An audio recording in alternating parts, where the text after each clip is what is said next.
Okay, welcome back. Jordan, if, no, not Jordan, Sage, if you want to read that donation, go ahead and do that now. We have a $20 donation from Anonymous. Thanks for the music. Just about said anonymous.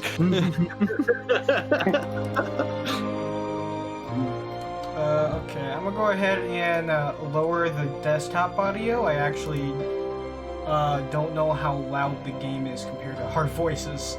So hopefully that's fine. I'd imagine chat would correct me if the game's overpowering our voices, so hopefully that's good. This game is usually loud, so...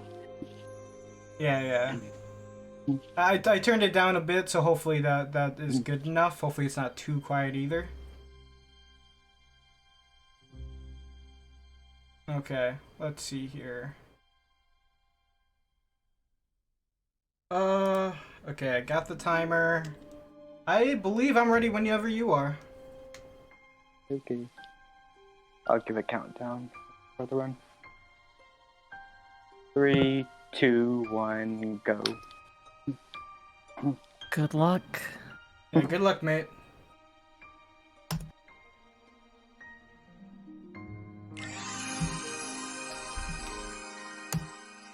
Alright, so this is 0.2, beginner any percent. This is the journey of Aqua through the realm of darkness after the events of Birth by Sleep. And I am on commentary. It's me, Swift, again. Thanks for the good lucks. This is the most RNG part of the run, so... Heavy reset port. And so Jordan there is going to say no to a tutorial, and he's going to be cartwheeling. This is the main form of movement that we're going to be seeing throughout the run, because it's faster than just running normally. And he's going to do an attack to get up this ledge at the top of that jump so that he doesn't have to grab the ledge as well. And now we're coming into Shadows 1, which is a very RNG heavy fight. He's going to cartwheel back and then forward to bait the Shadows forward to hit him, and then counterblast. That was perfect. And now he's going to do the same thing here, just wait for a shadow to attack and counterblast it. And only one lived, which isn't bad at all.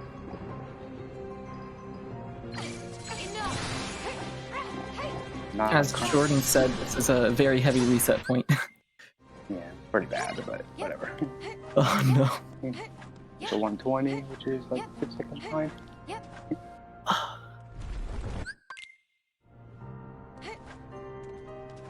And now we're coming into Shadows 2, which is more of the same. More shadows, and again, Jordan's gonna cartwheel back and then cartwheel forward to bait this shadow forward to attack, and it'll bait all the other shadows to come up. And now he's gonna be comboing the rest of the ones that are alive to finish the fight off.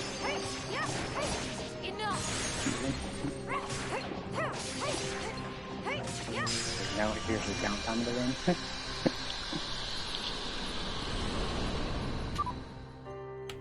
Okay, well, I started a poll, and I believe we do not have any donations. Nope, no donations. Okay. And all these cutscenes are unskippable, besides this one. So right now, we've just gotten into Castletown, and basically what we're going to be doing is going around to hit these gears, right? So we get one in the cutscene here, and then Jordan's gonna turn around and do a blizzard. And this is a really good form of movement for when we're on long, flat surfaces where the blizzard can actually make a trail. We don't get to do it too often. Jordan's gonna hit the save point to refill some MP, and then he's going over to the left side here to hit his first gear.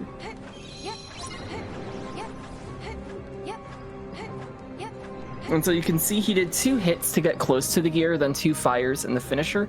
All that we need to connect to the gear to trigger it is the hit before the finisher and the finisher. So we can start the combos early to get close to the gear, and then that triggers it.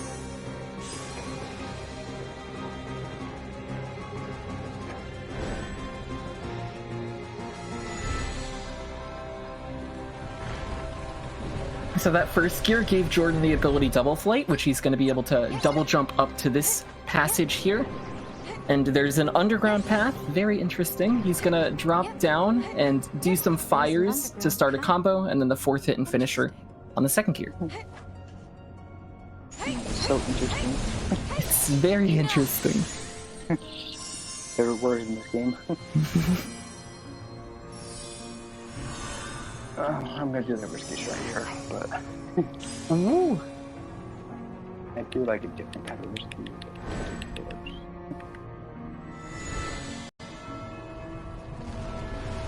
And so Jordan's gonna open this chest here that has an ether in it.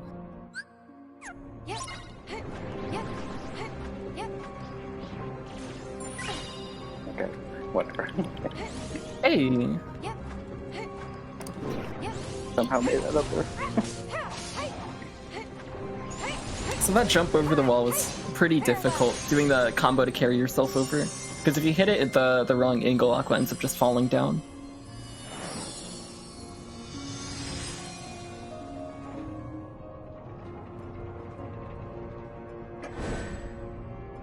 And now, we've unlocked air sliding. So Jordan's going to be able to air slide now. And we're going to see a lot of jump air slide, double flight air slides throughout the run. Because that's a good way of gaining height and moving quickly as well. It's also worth noting that on the previous gear, Jordan ran himself into MP charge by using magic on that gear. So by the time that he gets into the next boss fight, he'll have full MP. This fight's been screwing me lately. Let's see if it's 10% RNG. Hopefully it goes well. When that game with vodka. Oh no. That's why I don't like these 3 to 5 individually. Mm.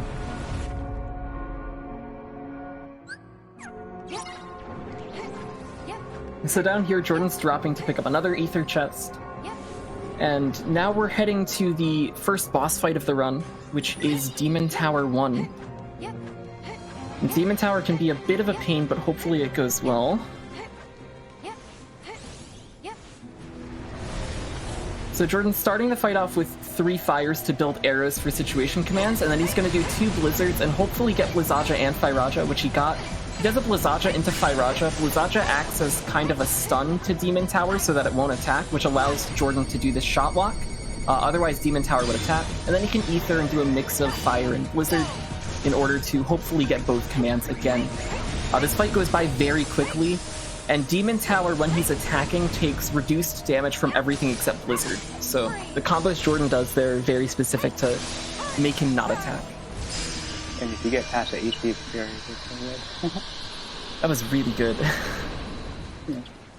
Besides the 28 shot lock is pretty good.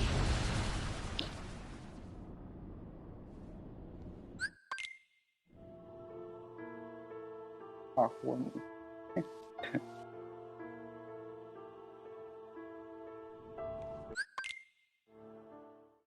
Aqua's best girl. Disagree, but Nominate though. yikes. Wow. So now Jordan's entering the world within. This is basically like the dwarf woodlands area where we're going to be going into a bunch of different mirrors. This mirror is actually incredibly difficult. It has some of the hardest movement in the entire run. The game wants you to use mirrors to make platforms, but Jordan's going to skip every mirror except for one that we actually need to use. And so to start off, Jordan's going to jump up here to get on top of this little plank so that he can jump over to this other ledge. Then double flight up on top of this pillar and do a jump air slide, double flight air slide, and then another air slide to make it all the way over to the next platform. Don't mind that attack, because I was like... want to make this or not.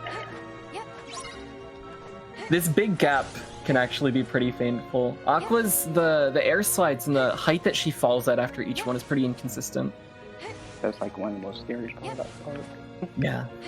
So it loses about 30 seconds to finish it. And then this is the last mirror that we actually have to use in order to make a platform to go up.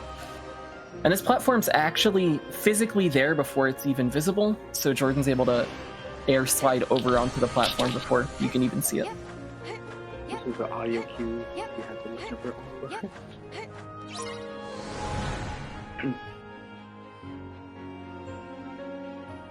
That was like frame perfect. Oh, that was such a good guard.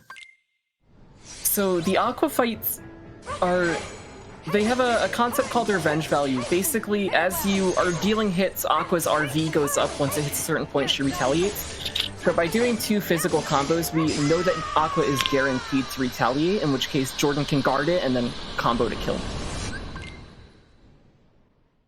And that same idea is going to apply to the second Aqua fight, which we're going to be seeing in a little bit. This one's more simple. You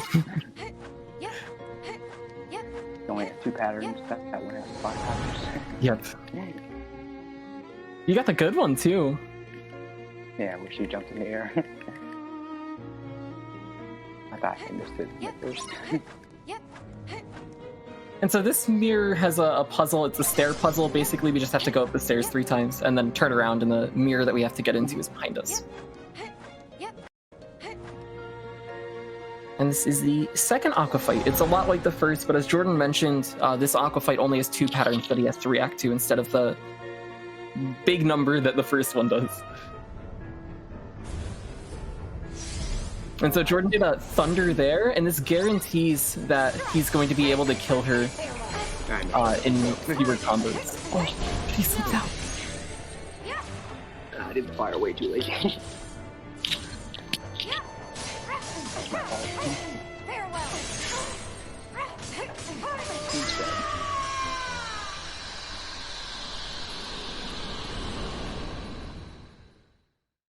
And so the way that we've picked these mirrors is very specific. Jordan wants to end on this mirror so that he can do a Thunder here, which will hit a bunch of jars and urns that are near this mirror. And as you can see at the bottom left, it gave him 2 arrows. A cool thing about these arrows is they actually transition between areas, even though we can't see them at the start here. So it's going to look like Jordan doesn't have any until he starts comboing this pillar, and then immediately they're all going to pop in. And they all count as physical hits now as well. So like gears, we need to break these pillars in order to progress, and we need the 4th hit in the finisher to connect. So Jordan's going to be starting those combos early to get close to the pillars and then break them. And then this is the last pillar that he has to break. He gets Spellweaver here and he can go into it. And it's very important that we end on this mirror so that we have the chance at getting Spellweaver. This makes the Aqua 3 fight go very, very well. Because she's also going to go into Spellweaver.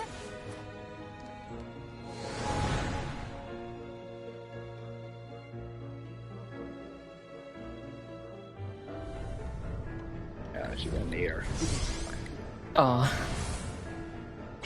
So at the start there, Jordan wants to react to the attack and then jump out and combo. And he does a full combo, 2 hits, 2 fires, and a finisher, and then he's going to repeat this over and over again. Just 2 hits, 2 fires, and then the hit finisher, just to loop her. And these fires are actually reducing Aqua's revenge value so that he can keep her trapped in this combo. And she never gets to attack outside of the opening. So this first fight's base pro difference. So it is very worth noting, Jordan is running this on a base PS4. On PS4 Pro, which is consistent with KH3 as well, you're able to get more out of your focus bar when you're trying to shot walk because the game runs at a higher frame rate. So when Jordan gets to the boss fight of this next area, Dark Side 1, he's going to have to do a different strat than what people would use on PS4 Pro, which makes the fight slightly slower and a bit more painful to do. But Jordan handles it well. He's the base master. So here at the start of this forest, Jordan's gonna hit the save point to refill MP and then do thunders to break these vines that aren't colored. So there's 2 types of vines. There's the red vines, which you just saw as we entered this cutscene, and then the normal vines. The normal vines can be broken by anything. The red vines can only be destroyed by fire magic. So here on this last set of vines, Jordan's gonna do a fire to break the red vines and then do another fire on the next one. And these drop MP orbs as we break them too, which gets him some of that MP that he used back. And Dark Side 1 is extremely difficult. This opening is very precise. So he's gonna fire, blizzard, fire, guard, counterblast, start up another combo, and then use magic and do a combo to get Thyraja and Blizzaja, do a Thyraja on the hands and go into a partial shot lock. And now he's gonna Blizzaja the hand, and that will destroy the hand so that he can do a full shot walk on the head. And then he's gonna be comboing the head afterwards in order to kill. That opening is very precise. If you're slow on it at all, Darkseid ends up hitting you out of it, and he can stun you when he hits you as well, so it's very, very difficult. Nice fight.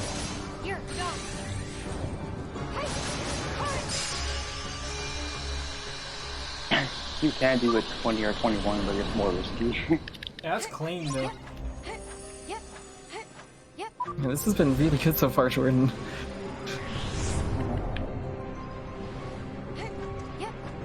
So now we're coming up to this big rail. There's going to be a bunch of Darkseids that are just going to punch at the rail, and Jordan's going to jump over their hands. This is like one of the small bits of downtime once the run really gets going.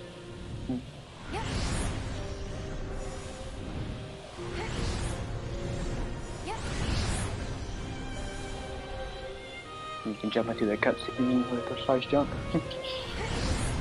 Yeah, as you can see, Jordan hits the cutscene before he even lands on the vine. It triggers it early, doing that air slide at a very precise angle. And now we have the forest fight, so Jordan's gonna go forward with some fires here, and then do thunders, and he'll get Thundaja and Firaja.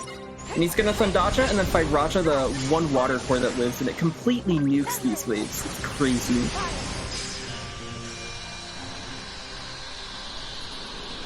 And again, Jordan's gonna refill MP and focus at the save point, pick up another ether. This is the last ether that he's gonna pick up. Jordan, are you picking up the Mega Ether, or are you playing it risky? Hey, I always do. I just picked it up, what you mean? I mean the Mega Ether before Demon Tide. Oh yeah. That's too risky.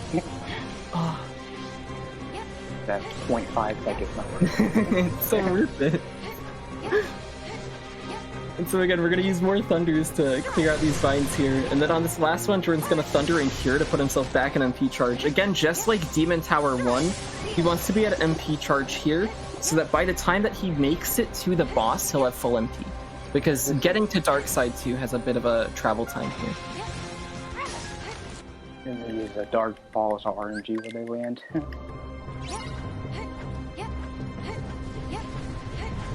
Very slow to run.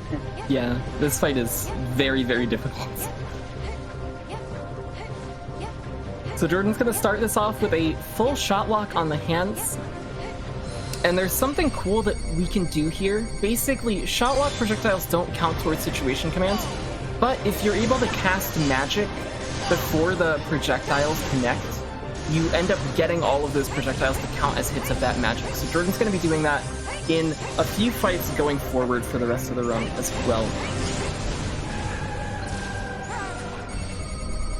And so the big scary thing about this fight in particular is Darkseid 2 has a long DM where he makes a bunch of lasers. And hopefully Jordan will get the kill here before that happens. Alright, it's good DM skill. Fight kind of messy. Slow pattern. Those projectiles are rough.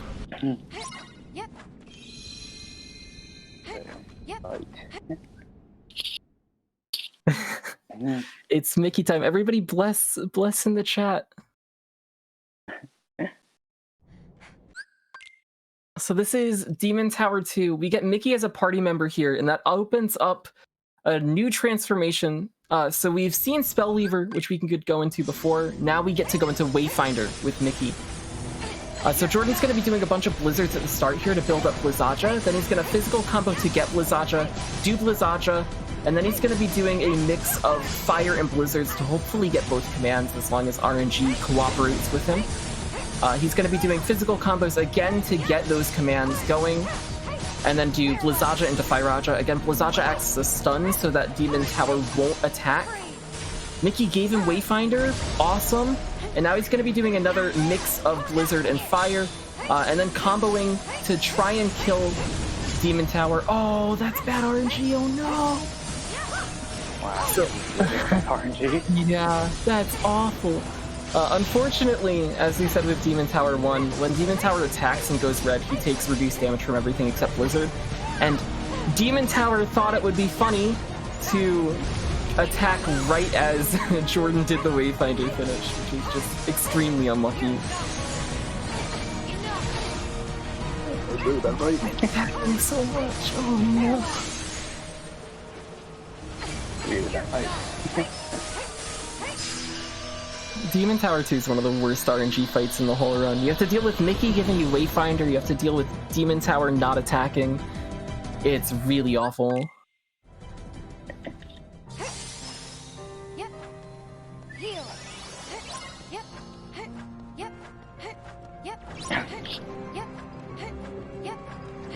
So now we're almost at the very end of the run. Jordan's going to be taking this last path to get to the final boss. There's another chest that's going to get picked up here. It's the Mega Ether. This is the last item that we're picking up in the entire run. And that's going to get used on Demon Tide, which is going to be our final boss. There's a elixir here, but we don't get it. 'Cause it's low. Yep. You can like very, very faintly see the chest as Jordan comes up here. It's over on the left side. So what people had used to do in the past to play it safe is pick up that elixir on the left side and then go back towards this side. But as long as we have the Mega Ether, the fight's pretty safe. And it's not really worth the time it takes to pick up the elixir. Unless you have a very, very, very bad fight. Fight has a lot of RNG to this fight. So Demon Tide has an armor here. Basically, it's a hit-based armor. Once Demon Tide takes enough hits, the armor breaks, and he's gonna glow purple. So by doing a full shot lock at the start here, Jordan's gonna be able to immediately break the armor, and that's gonna make all of the consecutive damage that he's going to be doing here actually deal full damage instead of the resisted damage. So Jordan's gonna be doing a mix of fires and blizzards, and then he's gonna break these boxes. Oh, that's the worst RNG. You can't do anything. Can't do anything. Yep. You just have to wait. So Demon Tide has a few attack patterns he can do. The worst one that he can do is the one that he just gave Jordan, where he goes underground, and you kind of just have to wait it out. So there's a few layers of RNG here. There's situation commands that you want to get an even spread of them, which is partly RNG. There are boxes around the arena, which Jordan is going to be breaking here, as you can see on the side. And those drop a split of MP and focus orbs, but it's RNG what comes out of them. And then also... Demon Tide attack RNG, which Jordan has gotten legitimately the worst pattern of RNG, getting the slowest attack 2 times a day. That's really unfortunate. I might get Mickey here. Oh, that's, yeah, he's turn purple. So Mickey's gonna come out. Which you do not want Mickey to use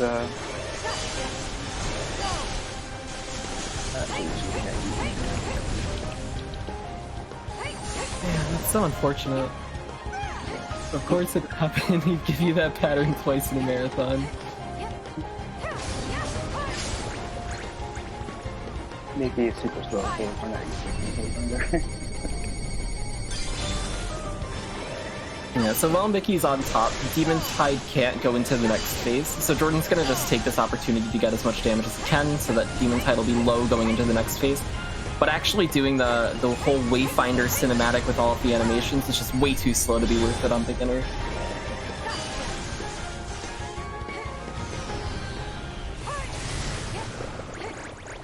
Well, we should get a fast second phase. Yeah.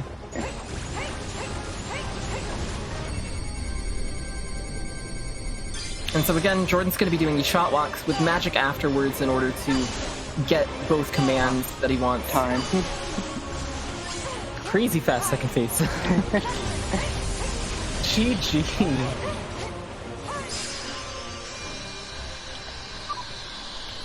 GG. 2308. Nice run. Yeah, good stuff. I almost hit the other board. Last 2 fights were trash, but everything else was fine. Yeah. Game really Yeah. That bosses. RNG isn't great. Okay, oh yeah, okay, we got no new donations, and the poll ended for is Aqua best girl. Is that the We got 7 votes for Shion is Kappa. 3 votes for yes and 2 votes for no. It's not the Kingdom Hearts you know. Shion One of best those girl. Exactly. Hashtag. But even Nominate. though it's smaller, Yeah, it's still Shion. the heart of many worlds. And maybe I'll do another poll complete with Kingdom like Hearts, all the you actual definitely KH can't leave it girls open like this. later. Or See darkness who will escape actually and is destroy the best remaining girl. worlds. Include, you know, chat's opinion anyway. It's time. With this key and Sora's in the realm of light, we're gonna close this door. Thanks for all the GGs, everyone. Now, all we need is Riku. Great job, Jordan. That was really good. There! Yeah, that was good stuff. Okay, I'm gonna go ahead and go over to the next run screen, everybody. the intermission screen, while I set up for the next event. So we will be back shortly. Oh no!